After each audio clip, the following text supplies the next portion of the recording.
All right. Thank you so much for being here today. Today I'm chatting with Lowell Hobbs of the band Tongues of Fire, which is a band from Asheville and Atlanta right now. And they're a post-punk grunge noise rock band. And today I'm talking with their singer, guitar player Lowell, and he tells me all about how they book tours, how they afford to record and market themselves, and also they got an opportunity to open for Modest Mouse, and he tells me how that ended up happening. And he also tells me all these interesting ways that he's tried to make opportunities for the band happen. And I think honestly, this was a great conversation with a lot of hidden gems about the persistence and creativity you need as a DIY artist to get out there in the world, to show yourself to the world. And yeah, there's a lot of good advice in this podcast. And yeah, just so you know, this is on YouTube. So you can watch this if you do want to see our faces, but absolutely no pressure to do that. And I'm going to link Tongues of Fire's music in the podcast description below. And also, I did launch a playlist of all of the guests that have been on the podcast so far. So I will also link that. And yeah, if you enjoy the show, please don't hesitate to hit that subscribe button because it is free and it helps get the word out, show more people the amazing world of what it takes to be a rock star. All right, enjoy. So, my first question for you is just like, give me a quick rundown about like your history with music, like when you started or, the moment you got obsessed with music, something like that. Um, I've always really loved music, but I started going to DIY shows in college, and I was like, oh, this is really cool, and it's something I want to do. And so I definitely like tried to start a band for like over a year after that, Really? and then I was finally able to start Tongues of Fire, which is cool. Okay, cool. So, when did Tongues of Fire start? I guess around 2016, I started going to school in 2015. Okay. It's been a long like level of trial and error too. Okay, cool. And you play guitar in Tongues of Fire, right? Yeah. So was it just you with like a guitar, just trying to start a band, just find anybody who would play with you? I definitely. I mean, the lineup shifted a lot then, and it sometimes does now too. I know. Yeah, we like nobody would show up at the show, and I'd have to do solo shows sometimes. Really? They would It's like would hard they finding solid people. Oh wow. Would they say like, "Yeah, I'll be there," and then just like not show up? Yeah, literally. Wow. That's wild. I like never heard I've of people doing that. I've had people not show up for entire tours before too. It's wild. Yeah. Do you have so right now you have like a solid thing, or it's just like you said it's still kind of flowy, the people that play with you? It's very solid. I found I think like I needed to find in the beginning was people just really committed to the life, Yeah. and I found people like that. And then sometimes they're busy. They like both. Actually, everybody else in the band has really cool like side solo projects, and I wouldn't want to get in the way of that sometimes. It's like if you have to choose between the band and being able to do an interesting show, let's just have somebody fill in for you. Right, right. So do you have like a Especially like at the level we're at right now. mm-hmm. So do you have like a pile of musicians you could just call if you need someone to fill in? Yeah, I mean, I'm on great terms with a lot of former members of the band. So like sometimes I'll ask them to come back for a show, Nice. and it's great to see them again and stuff like that. That's cool. Cool. So would you say, I guess Tongues of Fire, do you see it more right now as like a solo project or do you see it as like a band with this, mostly solid lineup? It's complicated. I have been with the same drummer for 6 or 7 years, Eli. Oh, I feel cool. like he's a huge part of the sound. But we do play shows where I have somebody fill in for him. I think, I'm technically the only original member, but I feel like the people I have in the band contribute a lot, especially like to the recordings. it's like people can play the parts that they recorded and wrote, Hmm. but I think the things that they write are special too. Cool. Yeah. So like Eli, I did see in the video. I like the way he plays. I like how Yeah, he he's plays with his like his left open-handed. hand. Yeah, yeah, yeah. Um yeah, he's awesome from what I've seen. Yeah, that means a Yeah. lot coming from another drummer. Yeah. Uh cool. So when it comes to recording, like do you write most of the stuff or is it like all collaborative?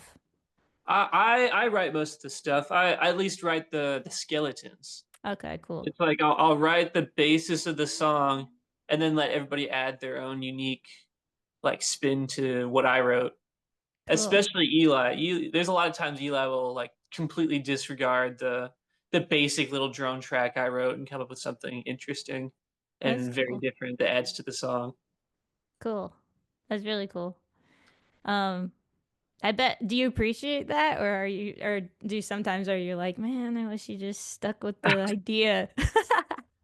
Sometimes I'll put my foot down on certain things. I'll be like, "Hey man, I think this part right here adds a lot to the song. I think you should give it a try."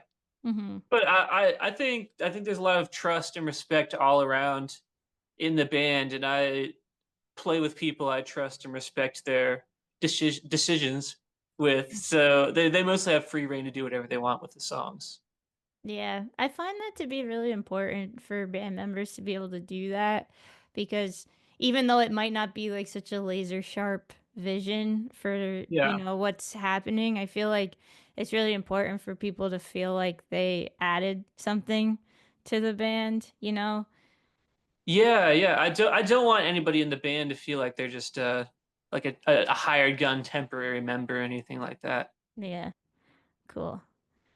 Yeah, it's funny because like the older that I get and the older my friends get and the older that, people who play music get, I feel like Yeah. sometimes a lot of bands fall into like, here's the song, here's a demo, play it just like that, learn it just the way it was recorded by like these other random people and then, you know, that's it and that's like the way it goes, but it's cool to, you know that there's like your band's like still got this collaborative thing going Yeah. on.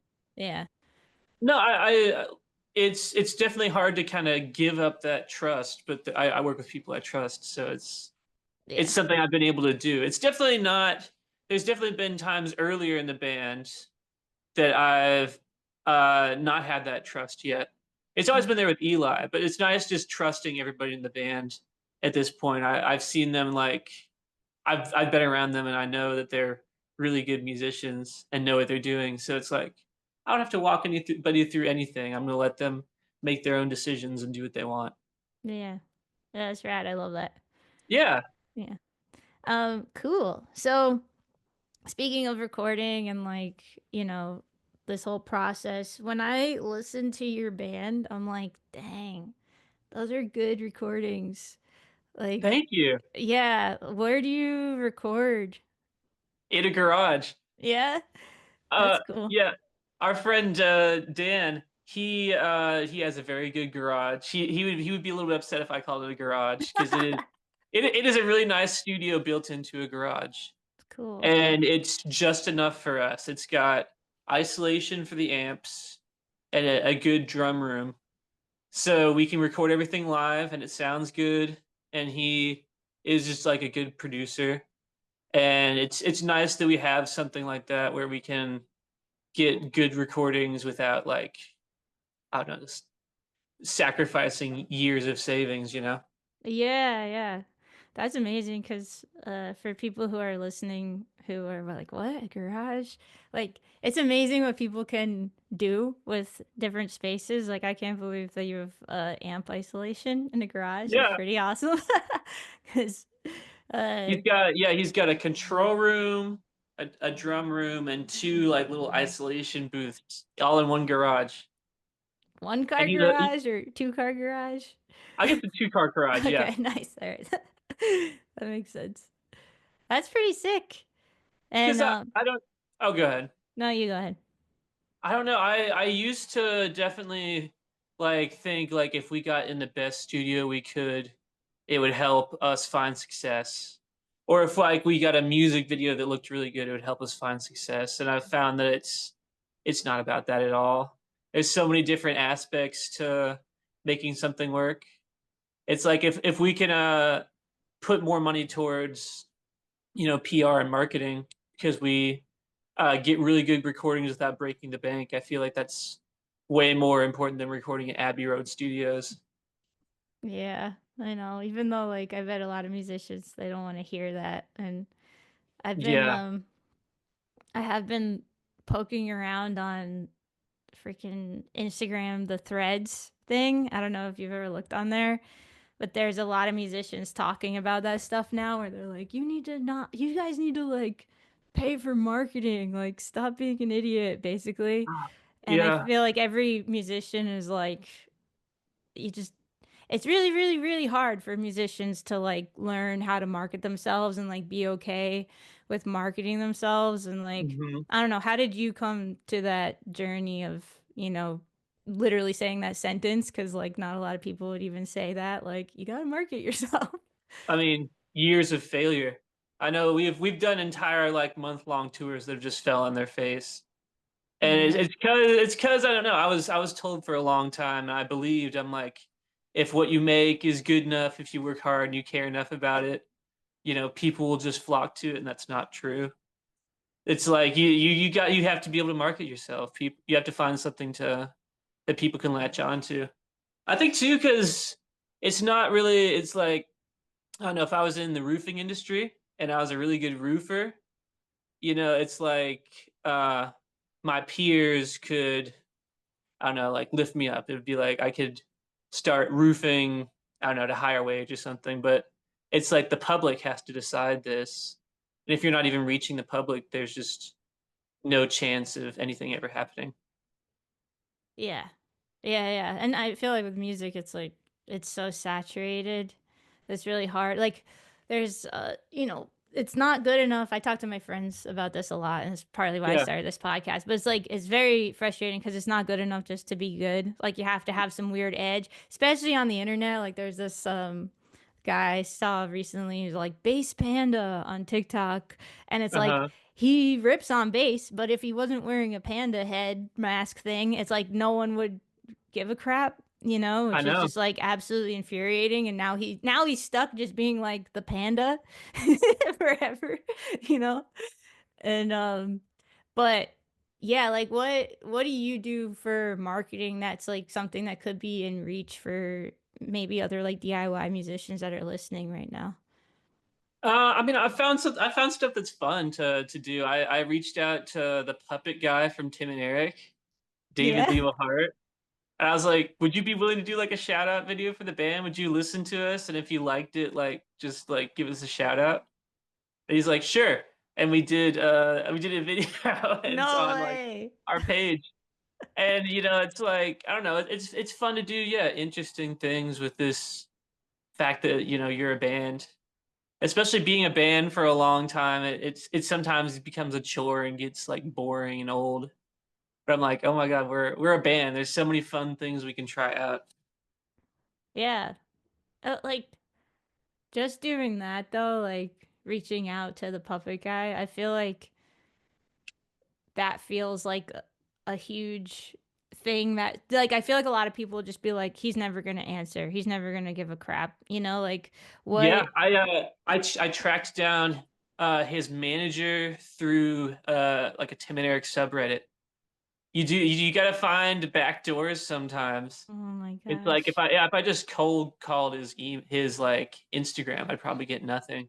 Yeah. But I was like, okay, he has a manager who helps him tour. Like he's doing a tour, so I reached out about a tour first, and Nice. like we build a rapport. Uh-huh. But I don't know. Yeah, I don't know. There's definitely a lot of things we've tried and not achieved, but I think finding smart ways to do things is important because I've done stupid things that have led to nothing too. I Like used to be what? like, I made a list of like I don't know, like 150 labels or something like that. and booking agents and stuff like that. I'm like, these would be dreams to work with. And I reached out to every single one of them with like a personalized email. It took like 5 hours, and I got like no responses, and it led to nothing. Hmm. But we reached out to the puppet guy from Tim and Eric through like a back door, and we got to him. So it's just kind of figuring out what works and what doesn't. Yeah. Do you feel like you got anything from the that puppet guy video, or is just like fun? I think it's the same as the panda. It's like it's something interesting to pull people in, Hmm. and also if the panda guy wasn't a good bassist, there probably wouldn't be people that would actually care about what his playing at all. And it's like Yeah. I hope our music is good enough that people care about it beyond that. The puppet guy shouted us out. Yeah. Yeah. Did you have But to I pay think the? something to like, I guess, pull people into to even give yourself a chance. Hmm. Yeah, that's the thing. It's like find some way to give yourself a chance to even be ignored, and then you Yeah. can see if it works. Yeah. Yeah. It's just, I don't know. It's just cool to me because like I don't know. I feel like even just from like the conversations that we've had over Instagram or like when Gustav was going on tour and you're like, "Hey, Yeah. hey, hey, we can come on tour. We can open." And then, with the podcast, you're like, "Hey, I can go on the podcast." And it's like I feel like you have this persistence in you Hmm. that like is super super important for musicians to have, but like not a lot of people have that or even act on that or even like they'll It maybe send one message and then like never follow up again. Like where did you learn that from? it's just never getting any opportunities. It sucked. Especially like I said, I spent like a year trying to start the band, and people wouldn't even show up, or like, just like the shows would be horrible. And then Yeah. I tried to tour without knowing how to tour, and it was torture. And I lost band members because of that too. They're like, I cannot do this anymore. Just Yeah. understandable, no hate for that. So Yeah. I'm no, I'm just like I got to do whatever I can to get opportunities, because we get offered opportunities too. But I just try to get everything I can, and Yeah. it usually there's usually something that works. Because like we've done like other like situations like we did with y'all, because we saw you had an off day between the idols dates, Hmm. and I was like, you guys had played Boone before, right? And you liked Boone or something like that. I lived in Boone during the pandemic. Oh, okay. It was Yeah, something yeah. like, I was like, I know somebody's connected to Boone. I was like, what if we offer them a Boone show? Yeah, And yeah, I yeah, was that's like, right. maybe it'll come through, just like trying crazy things like that. Yeah. Because we did a fly out show to Chicago, because there's Wow. a band we're gonna open for, Hmm. and their support dropped like 2 weeks before their tour. And I was like, you have any like dates on that we could maybe hop on? And you said everything but Chicago's taken care of, but I could throw you guys into the pot. We'll see. And we got a show that was good enough that we could fly out to it. That's sick. It's great, yeah.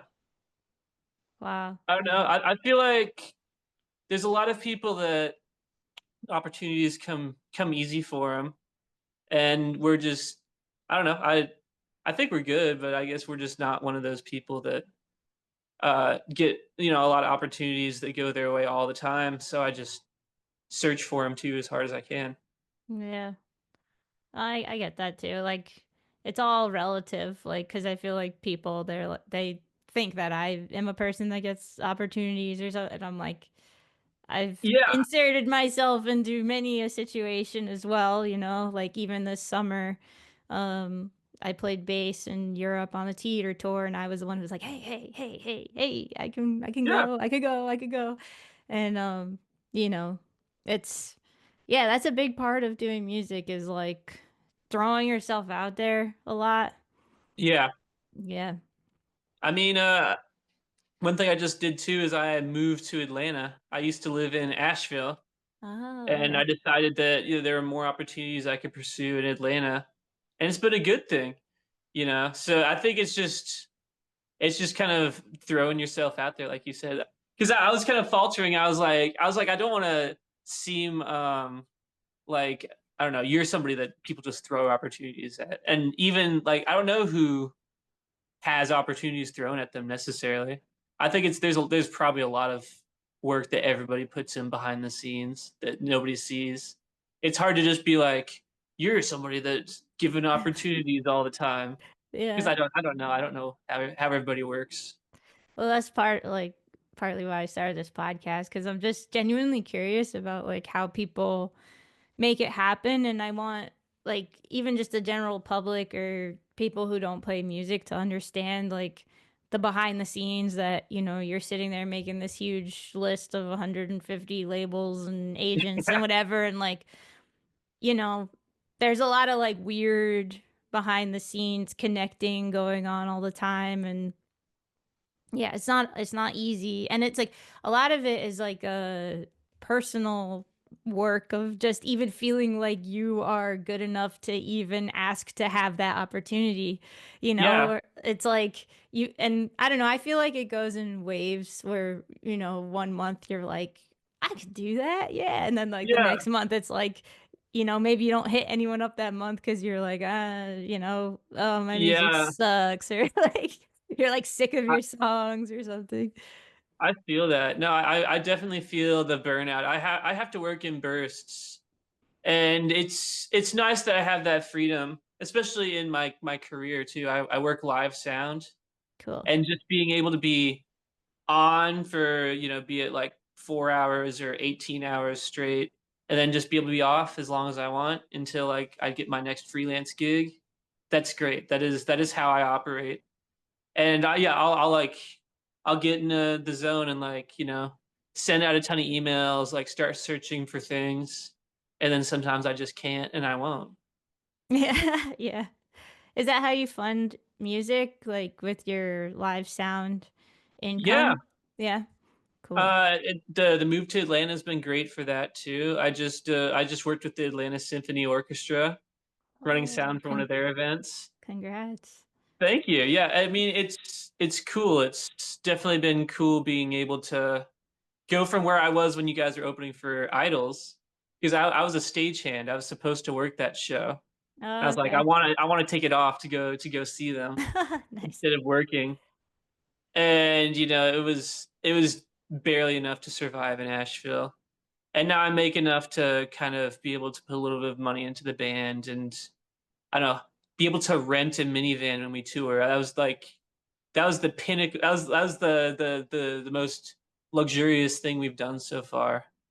We could like rent a minivan for $40 a day and tour in that instead of like finding like a minivan from I don't know somewhere else. Or like I owned a lot of beater vans and like could barely keep them in running order.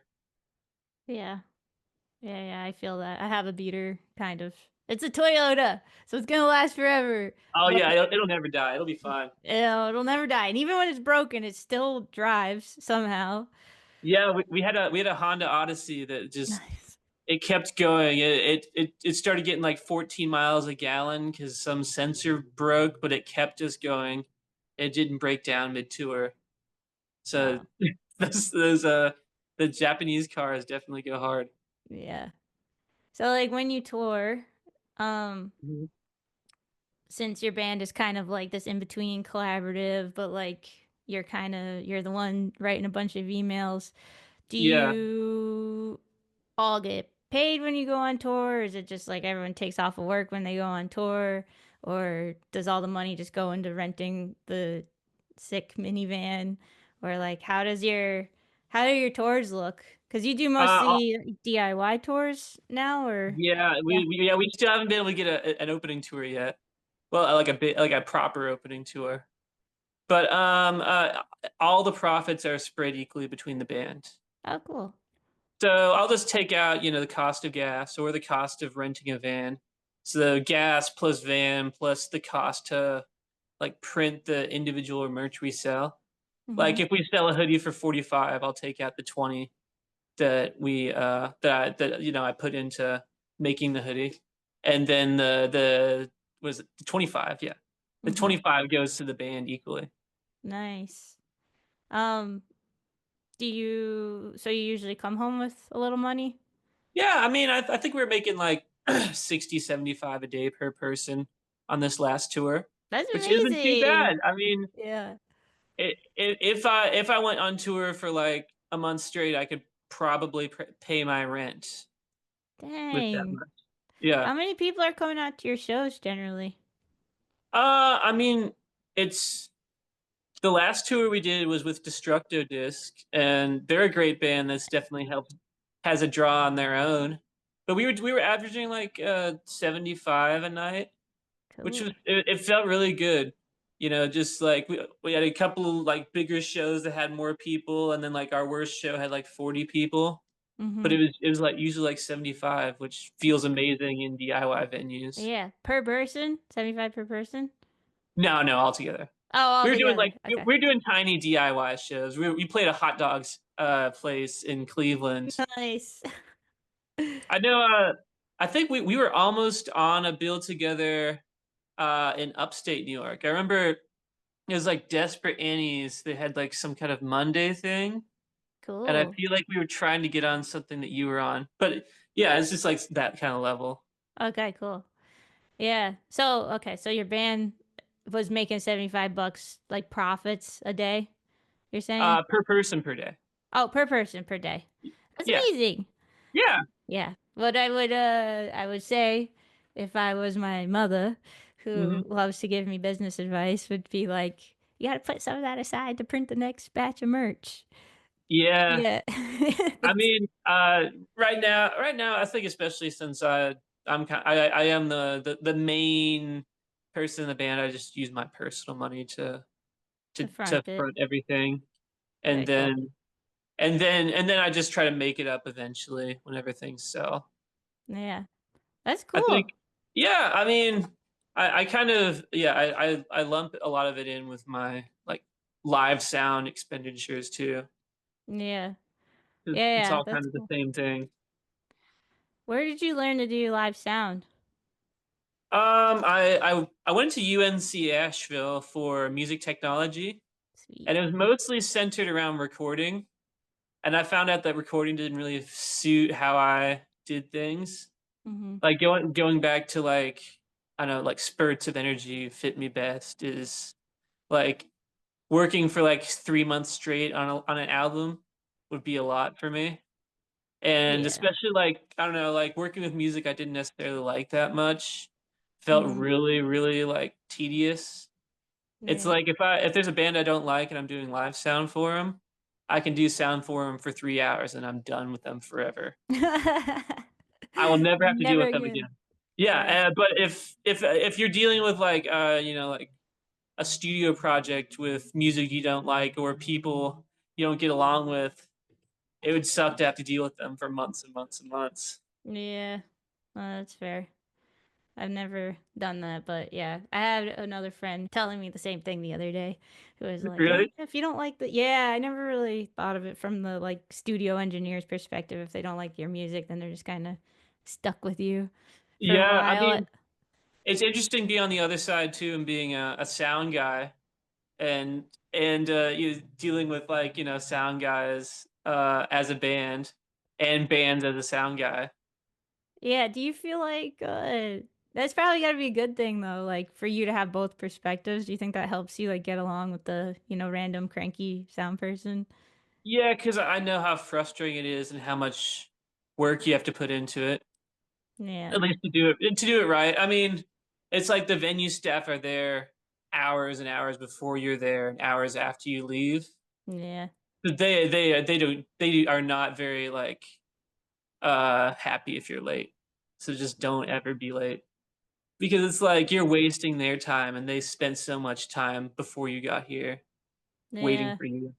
Yeah, yeah. But That's good advice. you're late because you had to like drive 18 hours on no sleep or something like that. It's definitely like a two-way road. Yeah. It's just like the venue staff's not gonna know that. They're just gonna be upset that you're late. Right, right. Yeah. Well, that makes sense. That's good advice. What other advice would you give for bands from the perspective of a sound person that they might not know or think about? I think just communication is a two-way street. That's basically like all the problems. It's like you can be late, just make sure to tell them you're gonna be late. Hmm. You know, if we're like we're having a really tough time and we're gonna be there an hour before doors, you know, this is what we got to work with. They'll be like, okay, we understand. But if you Yeah. don't tell anybody and they have to push, you know, everybody else's sound checks back to accommodate you, it's Hmm. like, what the hell are they doing? Do they just not Yeah. care about this at all? I think one thing that I would say from the perspective of a person who probably pissed off a lot of sound people in my day, Uh-huh. um, there's like no rule book, for like Yeah. how to be a respectful musician, like, or, like I wish there was just some, and I think that's also another part of doing this podcast is like so people can really like understand what's going on. But like, Yeah. I don't know, when you're like 18 playing your first show and you get this random email that's like huge, the advance, and it's just like Yeah. with and it's like show up at 3 so you can play at 10. You're like, no, that doesn't make any sense. But like Yeah. you don't realize till you start being more of a professional. But like if you do DIY shows all the time, you show up at 8 o'clock, there's one microphone and like amps and that's it. There's no like sound person waiting for you. So like Yeah. making that jump from like a random DIY basement show to like, you're pissing someone off if you don't show up at 3 p.m. Like it's Yeah. so hard to make that jump that and like now that with Gustav, we're like we have to show up at 3 p.m. every day, most on like Yeah. our headlining shows and tours and um now I'm like, when I do a Francie Moon show or something, I'm like reading everything, like, what time are we getting there? And, Yeah. everyone else on the show is like showing up like 4 hours late. Like, what's your problem? Why are you so like intense? And I'm like, because this is like, it's just like, there's like two worlds going on. You know what I mean? No, it's great. I think both people, like me as a sound guy and then like musicians, they just need to like just put themselves in the other person's shoes. It's like I don't really get that mad at bands if they're late, especially if they don't understand like, you know, how it's supposed to happen or Hmm. something like that. And you know, and then bands just like I said, they just the those people got there hours before you did and are gonna leave hours after you do. Hmm. So just like I guess like do you can to make sure you respect their time too. Yeah. I just It's feel just like like a two-way street of respect and understanding, hopefully. yeah, no, I get it now, but it took me years to be like, oh, I these know. people have been sitting here for 2 hours, like, because no one says it, you walk in the door and there's just like someone who's just like, you know, Like why are they so grumpy? yeah, And yeah, yeah. yeah, yeah, like that they don't say anything, and you're like, why didn't anyone, So I like what you're saying about the communication No, and anyone listening, get there on time. I remember, yeah, like the first probably I don't know, 30 shows we played, we never even got in advance or any information about the show. So we had no idea how to like just act or what to do. Yeah, you just have to like slowly figure that out somehow. And like, I guess over, I don't know how you slowly figure that I out. don't You know. just, yeah. I I, I remember yeah, being like 19 and I did something to make the sound guy yell at me and I didn't even like comprehend what I was doing wrong. And I still don't remember what I did wrong then. Yeah. When I did the switch to drums, I remember very, very clearly trying to set up the drums and like, kicking the bass drum. And someone was like, miking up around the drums frantically between, Yeah. sets. And then she looked at me with a death glare and was like, do not do that in my face. And I was like, what? And then that was the moment I was like, oh, don't, hit the bass drum when the sound person is like right there. Yeah. Okay, got it. Like, Yeah. it's just like you have to learn over just years and years of like, you know, pissing people off, I guess. Yeah, I mean, I've had people like just slam cymbals where my ear has been like half an inch from the cymbal Oh, while I was yeah. setting up mics. So Yeah. it's kind of scary to be around drums as a sound guy too. If you don't want to piss off your sound person, go get yourself some SAR cables because then your cables are gonna work and they're not gonna get angry and it's gonna sound good. I use a sorry cable to record this podcast. I use sorry cables when I play guitar and when I sing. And they are a great company, LA based company, and great people. And I've never had an issue with these cables. And they are actually really cool looking. If you're watching, they're brightly colored, and you could even get your name or band name engraved or etched in the end of the cable. It's really cool. So check them out at sorrycables.com. Yeah, I try to always say now when I'm setting up, I'm like, because I need to play the drums so that I know that they're set up in the right place, Yeah, and you I just need gotta to feel it out. yeah, and I need to play them as if I'm playing a show because it's very, very different for me to just tap on them than it is for me to Yeah, like slam on them. It's like so yeah, different. So I always go to the sound person. I'm like, hey, do you mind if I play for 1 minute? And then they oh no, not at all. And then yeah, I'm like, get your earplugs in, please. I don't feel like I'm, you know, destroying your ears. And then some people don't use the earplugs, but a lot of people do. They'll put them in and then everything's yeah. good. Yeah. Yeah, I honestly I wish people would sometimes be less polite and less like non-confrontational and just Mm-hmm. like explain why they feel a certain way and like what can be done about it. Because that's how people Yeah. like, grow. The sound guy yelling at me when I was 19 taught me nothing. I didn't realize what I was doing wrong and he didn't explain it in a way that at Yeah. least that I understood. And it's Yeah. like you didn't even need to yell at me. You don't need to yell at anybody. You can just explain things and hopefully they'll be cool and understand. Yes. Yeah. I agree. I agree. Cause yeah, there's a lot of like I don't know, it's very strange because you show up and the sound person is basically like your other member of your band suddenly, but Yeah, you don't know this person most of the time. You've never met. They probably never even listened to your band, like yeah, most likely. They didn't even get your stage plot most of the time. Even if you sent it yep, in, the manager, whoever, did not send forward it to them. So they have like zero information on you unless they actually, really, really, really was looking forward to the show. Then like, every once in a while they'll be like, I listened to your band for a week in preparation for this show. yeah, That's so rare. But the thing is, like, you have to work so closely with this person that you've never met before, and you don't know what to expect, and they don't know what to expect from you. And then, like you said, if it doesn't work out, you could be done with them forever for the rest of your life and never have to deal with them again. yeah. But it's great when it works awesome too, because I love running sound for great bands and like making them sound awesome. It's Mm-hmm. so cool, especially when I don't know it's like a different genre that I normally work with. It's like awesome being able to like change how I mix a band. Mm-hmm. I got to tour with I Set My Friends on Fire as Oh, their cool. front of house guy, and it was Cool. great being able to like work metalcore because I don't really do metalcore that much or even metal. Mm-hmm. So like working with a band and doing like snare bombs and stuff like that, all the breakdowns, Oh, it's that's awesome. cool. Yeah. And just like I don't know, yeah, just like being able to check out and enjoy music is a gift, and it's Mm-hmm. awesome I can do that as a sound guy. Yeah, and typically the sound guy gets paid more than the musicians, right? Yeah, I mean, Yeah. I realized I didn't want to compromise at all with music, and there's not that much money in it anywhere. Hmm. So I decided to do live sound. Yeah. That's smart.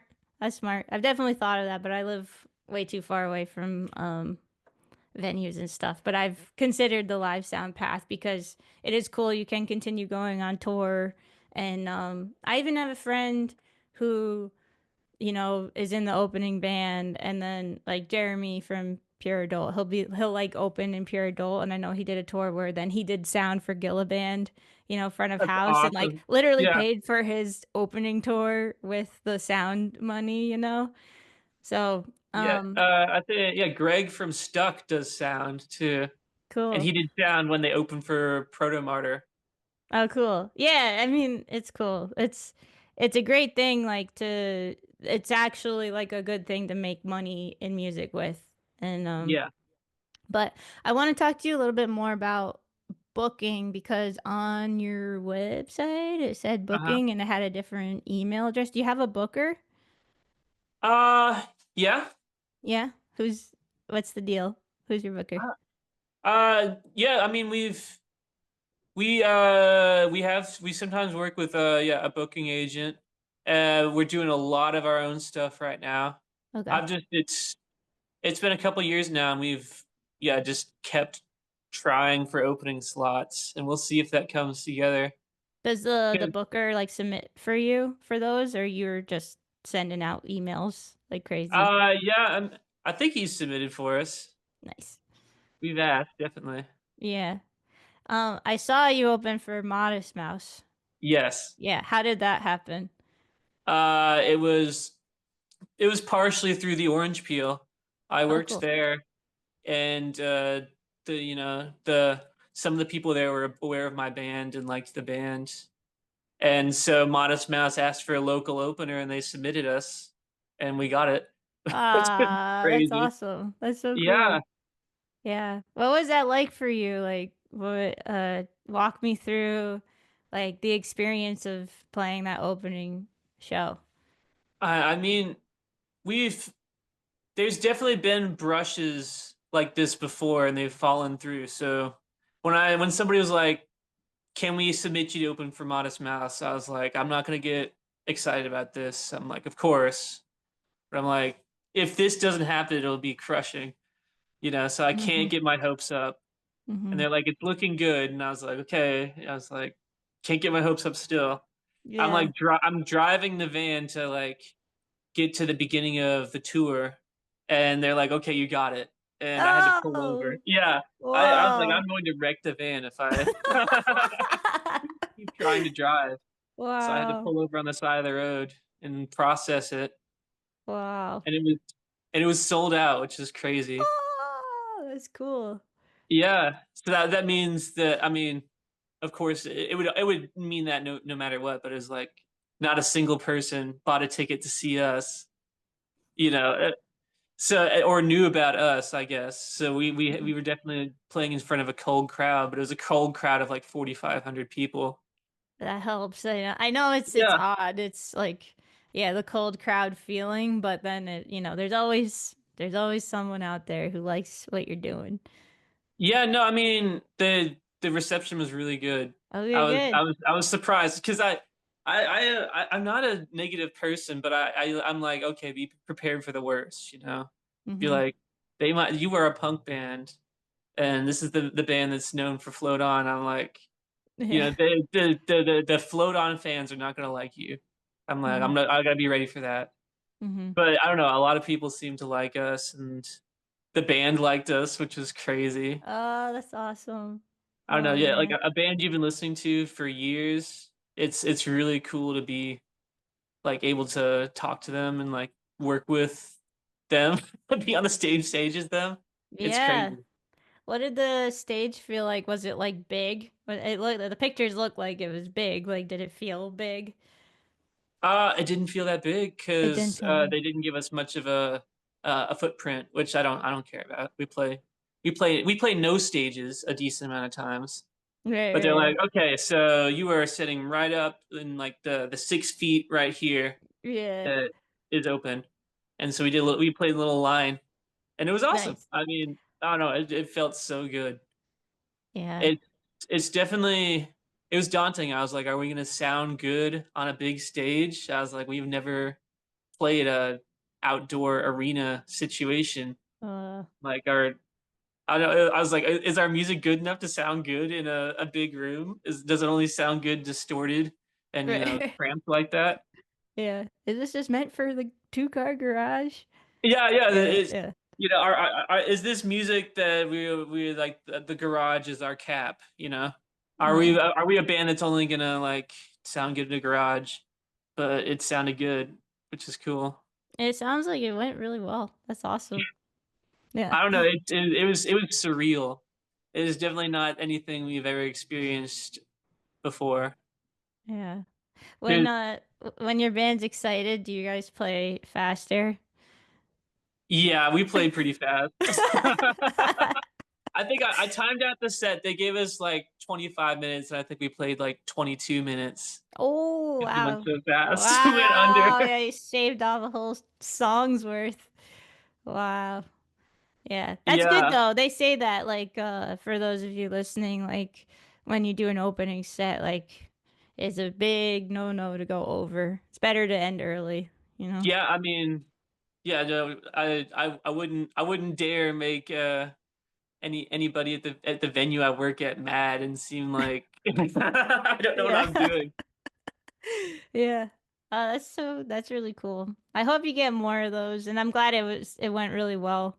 Yeah, Like, fingers crossed. I mean, we're definitely always trying. mhm. It it's interesting because we're working with a pretty small agency, so most of the time what we can get is like $200 in a venue. Mhm. Mhm. And I mean that's good sometimes, but yeah, we're definitely trying to find some kind of opening thing that can work for us. It's mostly been me like pulling strings and hustling and doing like personal connections. Because Yeah. like I said, it was me that made the Modest Mouse show happen. Yeah. Well, it's funny. The more people you work with, sometimes it's like I don't know. I noticed with Gustav, it's like we got on a label in 2020, which is crazy. But That's awesome. you kind of are like, oh, I wonder if, the work's over. Like you just kind of like sail and If we just make it, yeah. play drums, and it's like absolutely not. It's like it never No. like and the thing is like you are gonna care the most about what you're making, like Hmm. no matter what. Like even if someone really, really, really cares about what you're doing that you're working with, you're still gonna care like 150 billion times more somehow, you know? So Yeah, like in the end, you're gonna have the most energy to put towards those things and like yeah. So because like this last tour, like I feel like the booking, I put like a lot of like special care into every single show. I was like, let's play like a really good venue that fits the genre. Like I know they're gonna promote. I'm gonna get like local bands that I care about and I think are gonna do well. And we just did like 8 days straight of that, and it was awesome. As cool. opposed to like some of the shows where it's like a venue that doesn't even work with us, and they like are like, we are gonna find the locals. You are not gonna choose locals, and it's like some band called like Ray and the Hooligans or something like that with a Z at the end, and it's like Pantera inspired blues, and Mm-hmm. it's like Sounds five pretty people. That sick, honestly, though. yeah, I know. You're like trying to be like, it's not that cool. I'm like, Ray and the Hooligans. yeah, yeah, let's make yeah, someone make that band. No. But like I don't know, like doing like a month-long tour of shows like that is grueling. Mm-hmm. Mm-hmm. So Yeah. it was nice being able to like almost just like yeah, like put all my heart into every single show on that tour, and it turned out really well. Yeah. How do you book generally? Do you just have like your contacts that you just hit up now from just touring and touring, or do you, let's say you're gonna book like a place that you've never been before. Like, how would you start? Okay, I've never been before. Well, usually I'll book things on like the other side of like 2 points. So like right now we have dates in both Charlotte and Philadelphia. So maybe we find something for these like 2 days between Charlotte and Philadelphia. Yeah, in a new market. Maybe I'll ask my friends if there's any like small towns outside of Richmond we should play at. Something like Nice. that. I know people in Richmond. I know Destructo Disc. So I Nice. could ask them about something. Or maybe yeah, so maybe I ask my friends in Philly if there's anything between Philly and Richmond that we should Mm-hmm. try. Cool. So you're just asking around. Yeah, I think it all goes down to people in the DIY scene that I trust that I reach out to and ask their opinion for. Sorry. No, it's okay. How did you, so you said in the beginning of this that like you got into the DIY scene in college, right? Uh-huh. Yeah. How did you like get in there? Because sometimes it's hard to like get into a scene. Like what Oh happened? yeah. there's a specific show and band that I remember. I saw pictures of Vernon play at like in a basement. And before that, I'd been to like Van Halen concerts, Yeah, you yeah, know. And I yeah. was like, what is this? This is crazy. I'd never really heard of music existing like that before. I knew there were like local cover bands and there was like Van Halen there. I didn't know there was like much of a world in between. I don't know. Right. It was interesting knowing I could do it myself, and I did as much of it as I could myself. Yeah. Like speaking of do it yourself, like Yeah, your merch and stuff, do you, yeah. how do you do that? Do you come up with the idea or do you like pay someone to come up with an idea or how does it usually go down? It goes back to usually connections. I'll look at somebody that has really good merch and ask who did it, or Nice. yeah, like work with my friends. There's somebody in Charlotte called Casey Marie, and they've done a lot of our merch, and it's Cool. been like yeah, it's been great. And my guitarist Jesse, he works at a merch printing plant. I don't know what you call them. Yeah, a merch Oh, plant, a t-shirt plant, oh, like and a screen printing place? yeah, Okay, cool. he does like screen printing and graphic design for them, and he's able to cut us a discount when we get our stuff done there. That's so nice. I know it's so Oh, nice. that's Jesse's the great. best. Oh, that's huge. That's like It's amazing. huge. I mean, I used to screen print my own stuff, and it was a lot of work. Or I'd like get scalped by like a like I don't know, getting overcharged on something too, and it would set the band back a big thing. I'll be like, well, we can't have recordings for a while until I Yeah. find more money. Yeah, I know you said your friend Dan records you in his garage. Yeah. Does he charge you like a regular like rate or is it cheaper because it's in this sick sounding garage studio or like I you mean, what's the deal?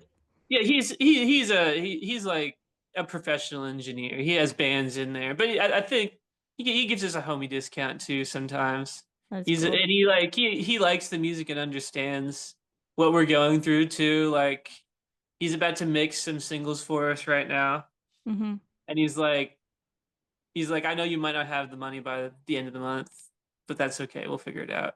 Okay. Because I've always That's been good for it. It's like because I was like Christmas has been hard. I was like you can just not mix the songs until the end of the month because mm-hmm. I'm not sure if I'm gonna have the money at the end of the month, and I don't want to have you do the work and not be able to pay you. And he's Yeah. like, oh, don't worry about it. It's fine Oh, that's because cool. we've done stuff before. He knows I'm good for it. Yeah. Can you give people an idea of like how much you've paid for just, overarching for one song, like to mix? Like what's the To mix. range? Yeah, like one song. If you I think like 150, 200 to mix it. That's nice. been the what I've experienced. That's cool. And yeah, we usually record for like yeah, the like around 400 a day, and we did That's these five nice. songs in 2 days. We definitely Yeah. do, in a very old style. We do everybody in the same room and just knock it out as fast as we can. Yeah. Do you do Because all the overdubs in those 2 days too?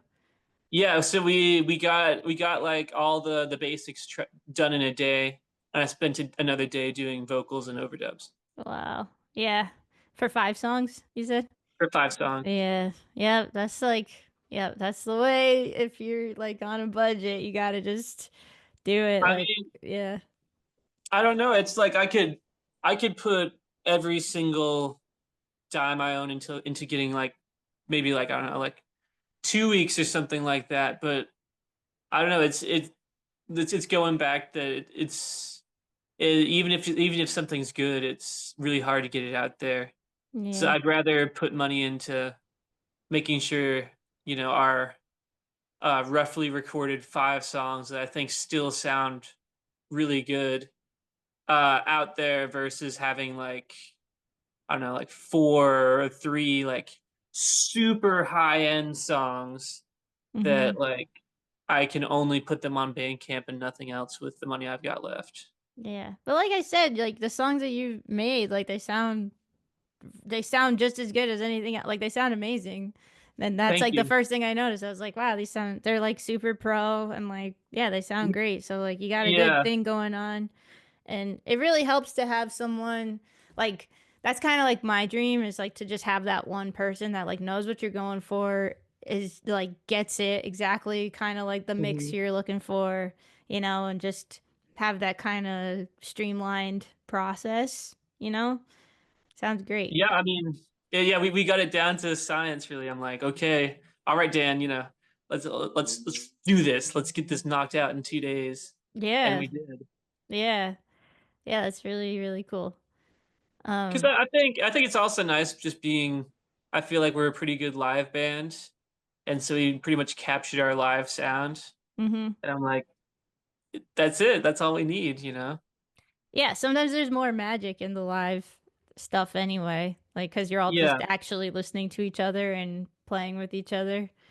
I don't know. It's also the music too. We're not an Animal Collective. We don't need like crazy lush soundscapes. Just four of us in a room and a bit of Yeah, overdubs is all we need, yeah, yeah. That's really cool.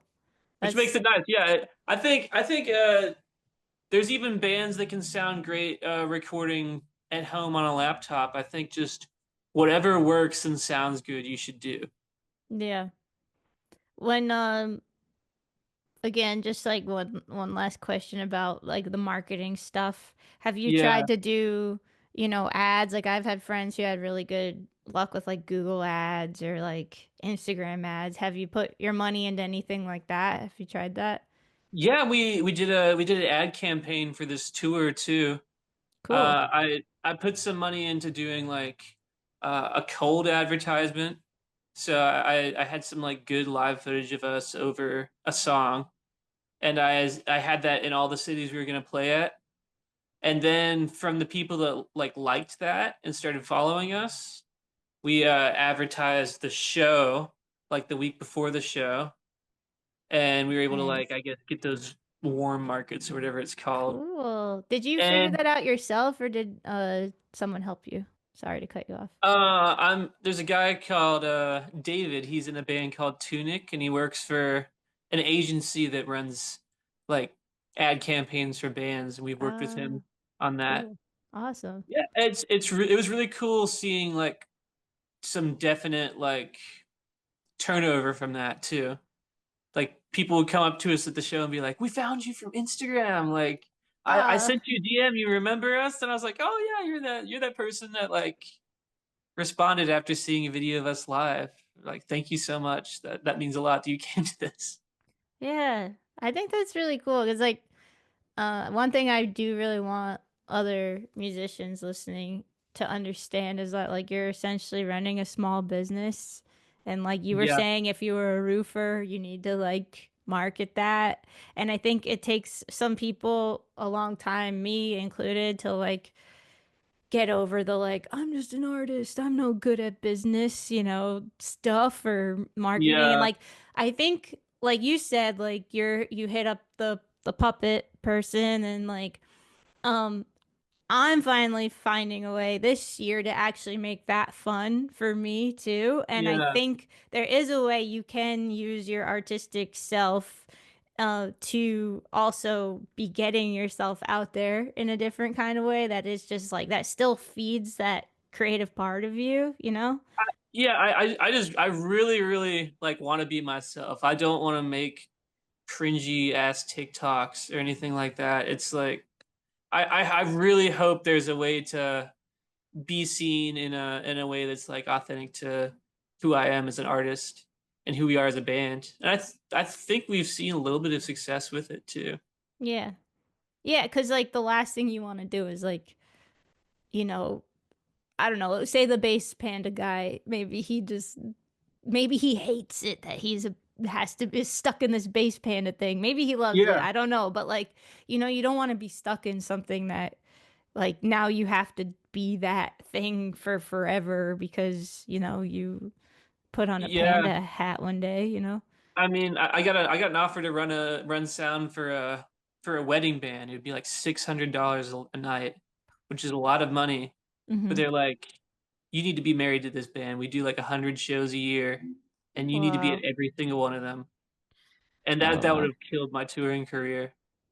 I don't know. It's just like it's there's it's definitely like a crossroads out here.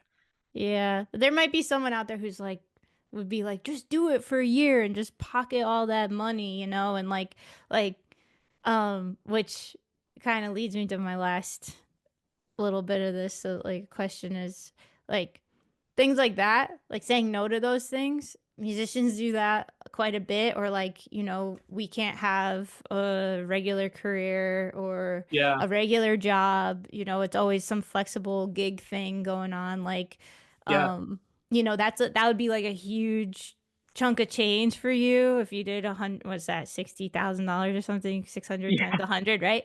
Like that you could record, whatever in the garage for 2 months if you wanted or something. You know what I I mean? could, yeah. Like, what would you say, like, I don't know, to someone who'd be like, just do that. Like, why don't you just do that? I don't know. I uh I almost applied to run sound for a like a 3 month long Hoobastank tour too. Nice. And if I took that, if it happened, I would have been in like Germany when we got the offer to open for Modest Mouse, Oh, and wow. that would have sucked. I we wouldn't have been able to have that opportunity. I don't know. I think I I like being able to play music a lot more than I think I'd like having money Mm-hmm. and having something that's very stable. Mm-hmm. I think this is like it's what I enjoy, and I want to be here and I want to do it. So I don't know why I'd take that away from me too. Yeah. Yeah. I totally understand. And it's Yeah. just, that's just something that musicians do all the time. It's just kind of, looks like you're shooting yourself in the foot, but then you have this alternate view where you're like, I mean, maybe $60,000 would take the band further than it's ever been in the 6 plus years I've been pushing as hard as I can DIY. hmm. Maybe money is all it takes. I don't know. I don't know. I don't know. I mean, it helps. It does I mean, help. it does help, yeah. Yeah. Yeah, but also it's like all those days, those 100 days that you'd be home, maybe you'd write the next, big song that, someone hears and then takes you on tour or whatever. Like you never, I think that's the line that musicians are always riding. It's like, well, if Mhm. I don't have time for this, like I'm not going to be able to do my thing, you I know? mean, that's something I'm definitely very afraid of. I'm like, what if I put in all this work into the wrong thing? Or Hmm. like what I'm doing is not working and I'm just like wasting my time, or I could use my time better. I don't think there's too much wasted time. I think we learned a lot from like all those shitty tours we did. We became better as a band, and I learned what not to do. So I think life is just like a learning experience, and you hopefully figure out what you want to do with it too. Yeah. I mean, and obviously, like, you're seeing growth and the fact, like, I've Yeah, talked to, not a ton of people on this podcast, but I talk to a ton of musicians all the time. And, like, honestly, DIY tours seem to be making more money than the non DIY people because the non DIY people, they owe a bunch of money to people and they owe percentages to people and all this. And the yeah, fact, I think you might be paying them, getting paid them, like you're getting paid too. yeah. Maybe the most, like, out of all the DIY people, me. Depends. It depends. I didn't get some specifics It from some people, but like, like, I've heard before, like, if you're doing something and you don't see growth in like 6 months, then like change something or try something. But it seems like yeah. you're kind of watching it grow and like learning from that and improving upon it. And it's like that's all you need to keep on doing, and it's Hopefully. obviously No, I working. mean, going back to the venue thing, I was like so stoked that most of these venues did not care about us being there at 3 p.m. They're like, oh yeah, just show up at an hour before doors. So it's great. We got to spend so much time at museums, and like we went to like the riverside in West Virginia and got to hang out. It was Cool. just like it was a really fun tour, and I'm glad we got to do it DIY too. Yeah. Yeah.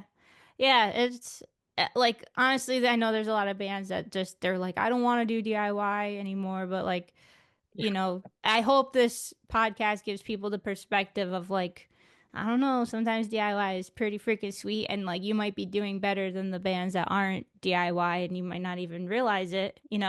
And same with bands that like just want a manager to fix everything in their lives. And it's like they don't realize that like they're managing, like you're a manager, like you are Yeah. managing this band. And it's like, I feel like people need to hear that more often that like they are doing the job of a manager a lot of the time. Like you're out there trying to make connections, you're out there emailing all these people, even when you show up to shows and you're like saying hi to people, that's what managers do sometimes is they just like show up. So, yeah, I think people need to give themselves more credit. Uh Yeah. and like especially musicians, like you're basically like an entrepreneur.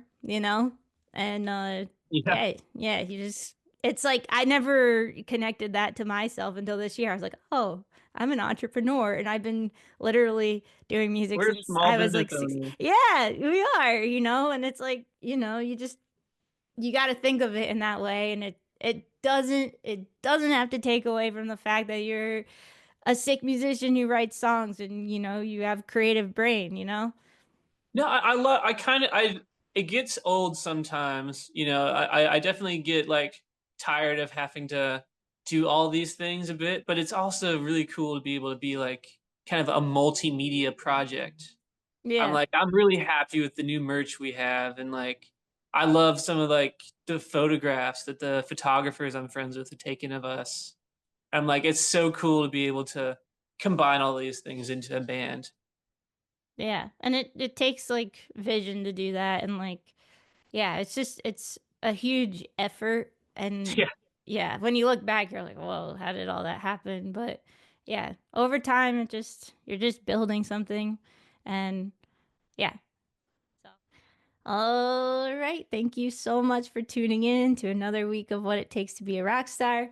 Another episode coming up next Tuesday. So stay tuned. All right. Bye.